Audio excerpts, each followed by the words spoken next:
Tu t'es réveillé fatigué ce matin. Pas un peu fatigué, vraiment à plat. Tu t'es traîné jusqu'à la cuisine, le café n'a rien changé. À 14 heures, tes jambes pesaient le double, ta tête cognait, et quelque chose dans ta mémoire s'est mis à louper. Tu t'es dit, stress, mauvaise nuit, l'âge qui avance. Mais si ce n'était pas ça, et si ton corps te parlait depuis des mois, dans une langue que personne ne t'a jamais appris à lire? Le sang, ce n'est pas juste un liquide rouge qui circule en toi, c'est la salle de commande de chaque organe, de chaque cellule, de chaque pensée que tu as en ce moment. Quand quelque chose déraille dans ta chimie sanguine, l'oxygène n'arrive plus. Les défenses immunitaires s'effondrent, les tissus tournent à vide, et ton corps commence à envoyer des signaux clairs, précis, répétés. 1,9 milliard de personnes dans le monde souffrent d'une forme d'anémie, selon l'étude Global Burden of Disease 2020 et 1, publiée dans The Lancet Hematology, analysée sur 204 pays.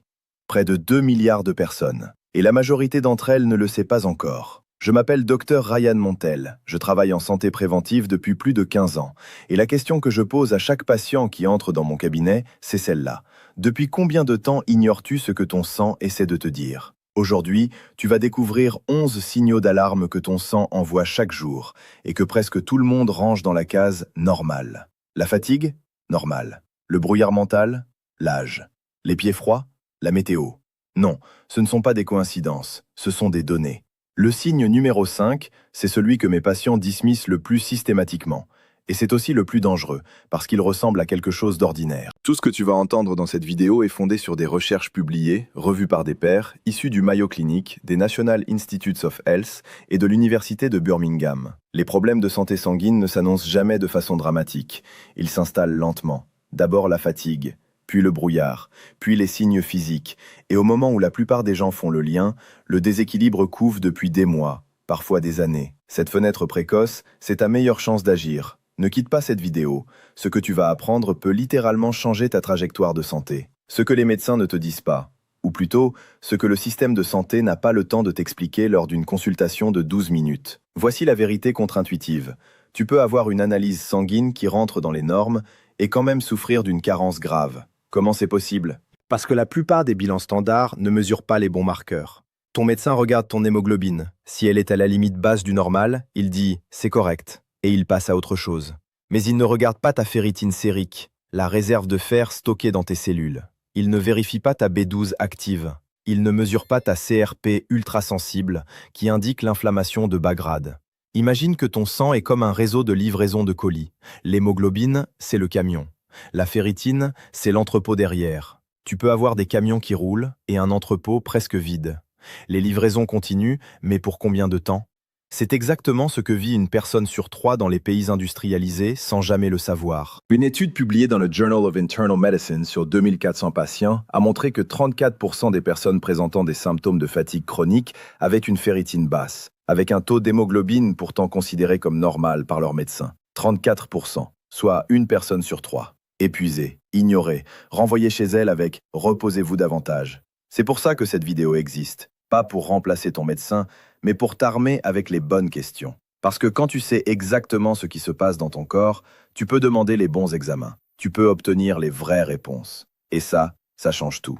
Mais voici ce qui peut tout changer, si tu comprends le mécanisme. Parlons biologie, mais je te promets que dans 60 secondes, tu vas tout comprendre. Ton sang est composé de globules rouges, les érythrocytes. Leur mission unique, transporter l'hémoglobine, une protéine qui capte l'oxygène dans tes poumons et le libère partout ailleurs dans ton corps. Imagine que chaque globule rouge est une camionnette de livraison express. Elle charge de l'oxygène au niveau de tes poumons, puis file à toute vitesse vers ton cerveau, tes muscles, ton foie, ton cœur. Si tu n'as pas assez de ces camionnettes, ou si elles sont mal chargées, chaque cellule de ton corps attend. Et une cellule qui attend, c'est une cellule qui souffre. Voici ce que la science appelle la cascade de l'hypoxie tissulaire, la privation d'oxygène des tissus. Étape 1, la ferritine baisse. Tes réserves de fer s'épuisent silencieusement. Étape 2, la production d'hémoglobine ralentit. Tes globules rouges deviennent plus petits, moins efficaces. On appelle ça la microcytose. Étape 3, l'oxygène n'arrive plus en quantité suffisante. Ton cerveau le ressent en premier. Il consomme 20% de l'oxygène total de ton corps pour seulement 2% de ta masse. Étape 4, ton système immunitaire commence à fléchir. Tes globules blancs manquent de carburant. Et les micronutriments qui les alimentent, fer, zinc, folate, B12, vitamines B6, C et D, s'effondrent. Le composé clé à comprendre ici, c'est la ferritine sérique. Ce n'est pas l'hémoglobine qu'on mesure dans le sang courant, c'est la réserve, le stock. Et si ce stock descend en dessous de 30 microgrammes par litre, même si ton hémoglobine est normale, ton corps est déjà en mode survie. Des chercheurs de l'université de Birmingham, dans une étude publiée dans la revue Neuroimages, ont injecté à des volontaires sains un stimulus inflammatoire contrôlé et ont mesuré l'impact exact sur le cerveau.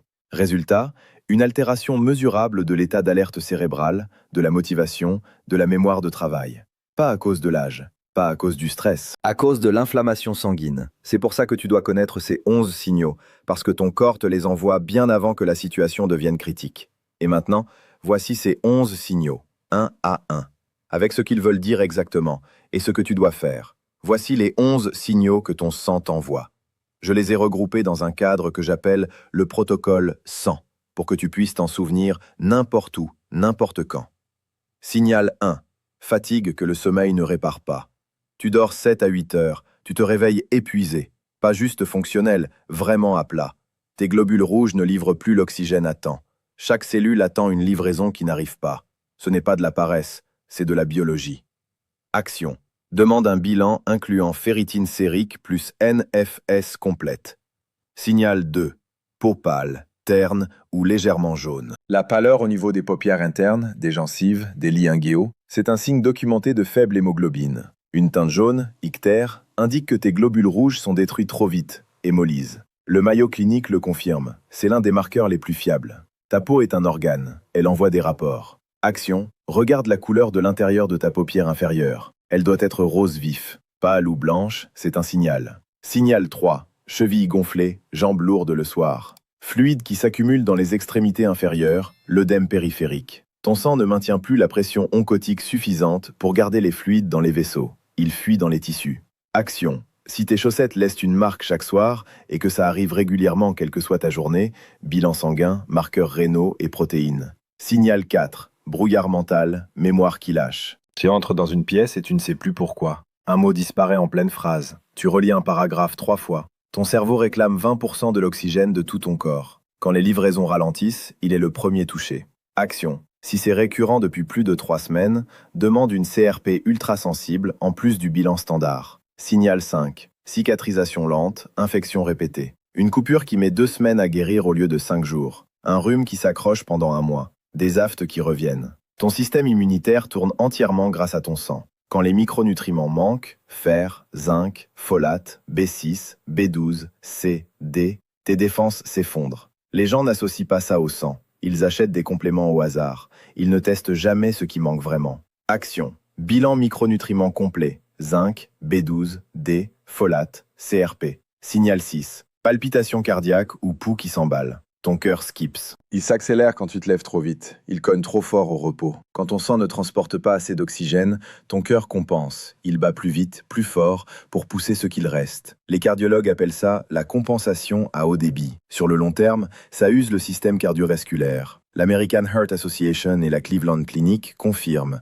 Même une anémie modérée augmente mesurablement la charge cardiaque. Action. Si palpitation plus fatigue persistante plus essoufflement implique NFS immédiate. Signal 7. Maux de tête fréquents, vertige en se levant. L'hypotension orthostatique, ce vertige en se levant trop vite, est directement lié à un faible volume sanguin ou un faible comptage de globules rouges. Le Mayo Clinic l'identifie comme un facteur confirmé d'anémie. Si tu prends des antidouleurs plus de 2 fois par semaine pour des maux de tête sans cause claire, ce n'est pas un manque de paracétamol. C'est une question de chimie sanguine. Action.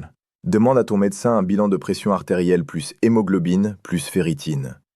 Signal 8. Envie compulsive de mâcher de la glace. Celui-là surprend tout le monde. La pagophagie, l'envie irrésistible de mâcher de la glace, est fortement associée à une carence en fer. Des chercheurs de l'Université de Pennsylvanie ont confirmé sur PubMed que cette compulsion disparaît après correction du fer. Hypothèse. Mâcher de la glace provoque une brève augmentation du flux sanguin vers le cerveau privé d'oxygène. Le Mayo Clinic l'écrit explicitement. Cette envie est associée à la carence en fer, avec ou sans anémie. Action. Si toi ou quelqu'un dans ta famille mange de la glace en permanence, test de ferritine, maintenant.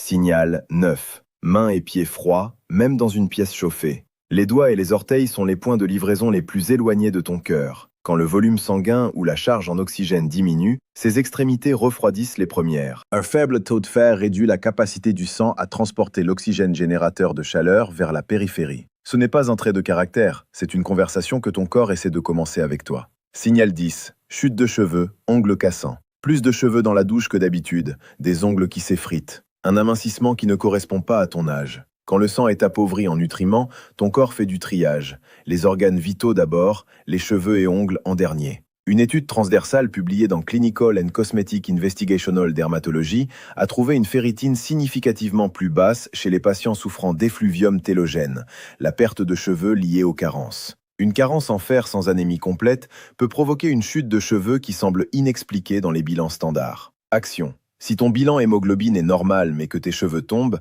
demande spécifiquement la ferritine. Elle peut être basse alors que le reste semble correct. Signal 11. Sentiment persistant que quelque chose ne va pas. Tu n'as pas de douleur aiguë, rien de dramatiquement visible, mais tu fonctionnes à 60%, plus lent, plus lourd, comme si tu regardais ta journée à travers une vitre légèrement embuée. Des chercheurs de l'université de Birmingham ont montré que même de légères élévations des marqueurs inflammatoires sanguins produisent des changements mesurables dans l'état d'alerte cérébrale, la disposition émotionnelle, la motivation. Quand cette inflammation n'est pas temporaire, quand elle est basse et persistante, ces sensations diffuses deviennent ton quotidien. Ton corps ne fabrique pas ces signaux pour rien. Il mène un rapport continu basé sur des données réelles. Ce rapport te dit que quelque chose, dans ta chimie sanguine, demande attention. Fais-lui confiance. Agis avant qu'il parle plus fort. Tu as maintenant les 11 signaux. Mais pour comprendre pourquoi il compte vraiment, il faut rencontrer Marc. Marc a 58 ans, comptable à Lyon, père de 2 enfants, le genre d'homme qui ne se plaint jamais. Depuis 3 ans, il se traîne. Il monte les escaliers de son bureau en soufflant. Sa femme lui dit qu'il est devenu irritable. Lui, il dit que c'est le travail, le stress, peut-être la cinquantaine. Un mardi soir, 19h30, il est assis dans son salon, devant la télévision. Il essaie de se souvenir du prénom de son collègue de bureau depuis 20 ans. Le prénom ne vient pas. Sa femme lui apporte un verre d'eau. Il remarque que ses mains, dans l'appartement chauffé à 21 degrés, sont glacées. Ce soir-là, Marc prend une décision. Le lendemain matin, il appelle son médecin généraliste. Il demande un bilan sanguin complet, pas seulement la NFS standard, il demande aussi la ferritine sérique, la B12, le folate, la CRP ultrasensible et la vitamine D. Son médecin est surpris. « Vous avez des symptômes spécifiques ?» Marc répond « Oui, j'ai tous les signaux et je veux savoir ce qu'ils disent vraiment. » Résultat, 5 jours plus tard. Hémoglobine dans les normes, normale. Ferritine sérique, 11 microgrammes par litre. Seuil minimal toléré, 30. Marc était en carence sévère depuis des années sans le savoir. B12, 187 nanomoles par litre. Niveau optimal, au-dessus de 300. CRP ultrasensible, 4,8 mg par litre. Signal d'inflammation chronique de bas grade. Son médecin lui dit quelque chose que Marc n'oubliera jamais. Si vous n'étiez pas venu avec les bonnes questions, on vous aurait dit que tout allait bien. Protocole mis en place. Semaine 1, supplémentation en fer biodisponible, plus B12 méthylcobalamine, plus adaptation alimentaire, légumineuses, viande maigre, légumes verts. Semaine 6, ma tête se dégage, je me réveille différemment. Semaine 12, ferritine remontée à 42, B12 à 380, CRP redescendu à 0,9. Semaine 16, Marc remonte les escaliers de son bureau sans s'arrêter. Il se souvient des prénoms. Ses mains sont chaudes. Il m'a dit lors de notre dernier échange, j'avais normalisé l'épuisement. Je pensais que c'était la vie qui était dure. C'était juste mon sang qui criait dans le silence. Cette histoire peut être la tienne, et elle peut finir de la même façon, si tu agis assez tôt. Mais maintenant, parlons des erreurs que la plupart des gens font, et qui peuvent tout compromettre. Voici le comportement que je vois commettre le plus souvent, et c'est le plus dangereux de tous. Se supplémenter en fer sans tester d'abord. Quelqu'un se reconnaît dans les signaux. Il va en pharmacie, il achète du fer, de la B12 et de la vitamine D. Il pense qu'il prend soin de lui. Mais voilà ce que la biologie dit. Un excès de fer dans le sang génère un stress oxydatif massif. Il endommage le foie. Il favorise les bactéries pathogènes. Elles adorent le fer libre. Et certaines surcharges chroniques en fer, comme l'hémochromatose, peuvent mener à une cirrhose hépatique ou une insuffisance cardiaque. Se supplémenter sans tester, c'est comme mettre de l'essence dans une voiture sans savoir quel carburant elle utilise. Sophie, 44 ans, infirmière à Bordeaux. Elle se fait confiance. Elle connaît le corps humain. Elle achète du fer plus B12 plus D3 en triplement, pendant 4 mois. À son prochain bilan, ferritine à 420, foie sous stress, douleurs articulaires inexpliquées. Son médecin lui dit que sa ferritine était normale avant. C'est la thyroïde qui causait ses symptômes, pas le fer. 4 mois de supplémentation inutile, un foie abîmé, des symptômes aggravés, et une information cruciale masquée. Les interdits absolus à ne jamais oublier. Croix. Ne jamais se supplémenter en fer sans dosage préalable de ferritine. Risque, surcharge hépatique, stress oxydatif. Ne jamais attendre que les symptômes deviennent sévères. Risque, dommages cardiaques, neurologiques, irréversibles. Ne jamais considérer la fatigue chronique comme normale après 35 ans. Risque, passer à côté d'une maladie cardiaque, reste 35 ans. Risque, passer à côté d'une carence traitable depuis des années. Croix. Ne jamais te fier uniquement à ton hémoglobine. Risque, manquer la ferritine basse, le vrai signal précoce. Ne jamais ignorer les palpitations récurrentes sans bilan cardiovasculaire. Risque, charge cardiaque chronique non détectée. Ne jamais boire du café ou du thé juste après un repas riche en fer. Risque, blocage de l'absorption du fer jusqu'à 60%. Tu n'as pas à être cette personne. Ces erreurs sont évitables, entièrement. Et les bonnes décisions commencent par connaître tes facteurs de risque réels. Parce que 80% des cas auraient pu ne jamais se produire. Si tu avais su ça avant, 80% des cas d'anémie et de carence en micronutriments n'auraient jamais dû se produire. C'est un chiffre de l'OMS. Et c'est vertigineux, parce que ça signifie que dans la majorité des situations, quelqu'un aurait pu agir bien avant. Voici les 5 ennemis de la santé sanguine, et ce que tu peux faire contre chacun. Ennemi numéro 1, l'alimentation ultra transformée. Métaphore, c'est du carburant frelaté dans le moteur. Il tourne, mais il s'encrase. Les aliments ultra transformés sont pauvres en fer, zinc, folate et B12, les 4 piliers de la production de globules rouges. Une étude publiée dans The Lancet montre que les régimes ultra transformés augmentent la CRP de 38% sur 12 semaines. Action, remplace un repas transformé par semaine par des légumineuses. Ajoute des légumes verts à feuilles à chaque déjeuner. Mange des protéines animales ou végétales de qualité à chaque repas principal. Ennemi numéro 2, le manque de sommeil chronique. Métaphore, l'usine qui produit tes globules rouges travaille principalement la nuit.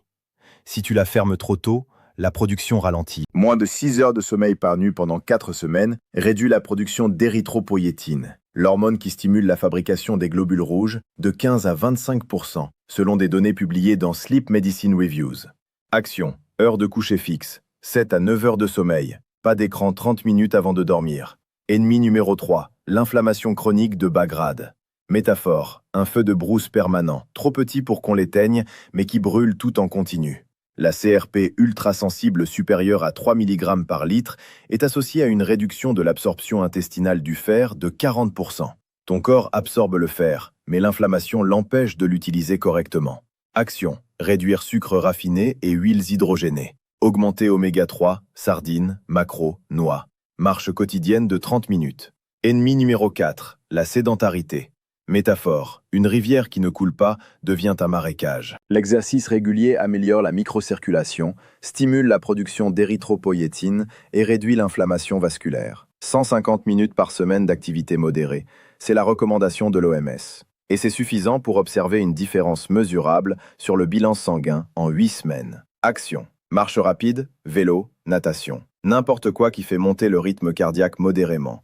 L'ennemi, c'est la chaise plus de 8 heures par jour. Ennemi numéro 5, l'absence de bilan sanguin régulier. Métaphore, conduire sans tableau de bord. La plupart des carences évoluent en silence pendant 12 à 36 mois avant de provoquer des symptômes notables. Un bilan sanguin annuel complet, avec ferritine, B12, D, folate, CRP, coûte moins cher qu'un rendez-vous chez le spécialiste après une décompensation. Il n'est jamais trop tard. Marc avait 58 ans. Sa ferritine était à 11. Aujourd'hui, elle est à 42. Et il monte les escaliers en courant. Ce que tu viens d'apprendre, c'est de la prévention réelle. Pas de la théorie, de l'action possible, maintenant. Et cette action, voici exactement comment la traduire en 5 étapes concrètes à faire aujourd'hui.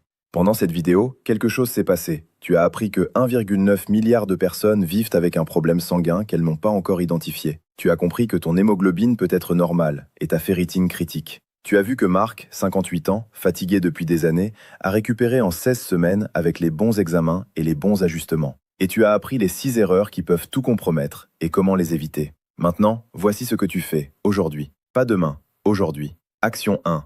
Appelle ton médecin ce soir ou demain matin. Demande un bilan sanguin complet incluant NFS, ferritine sérique, B12, folate, CRP ultrasensible, vitamine D. Ces examens sont remboursés dans la quasi-totalité des pays francophones sur prescription. Tu as les mots, utilise-les. Action 2. Note tes symptômes avant le rendez-vous. Fatigue depuis combien de temps? fréquence des maux de tête, régularité des palpitations. Les médecins travaillent avec des données. Donne-leur des données précises. Un cahier, une note sur ton téléphone, une durée, une fréquence, une intensité. Action 3. Commence un changement alimentaire dès aujourd'hui. Ce soir, supprime une boisson sucrée. Remplace par de l'eau ou une infusion. Ajoute une poignée de légumineuses à ton prochain repas. Mange une portion de protéines de qualité. Ce n'est pas un régime, c'est le carburant de ta chimie sanguine. Action 4. Partage cette vidéo avec quelqu'un qui en a besoin.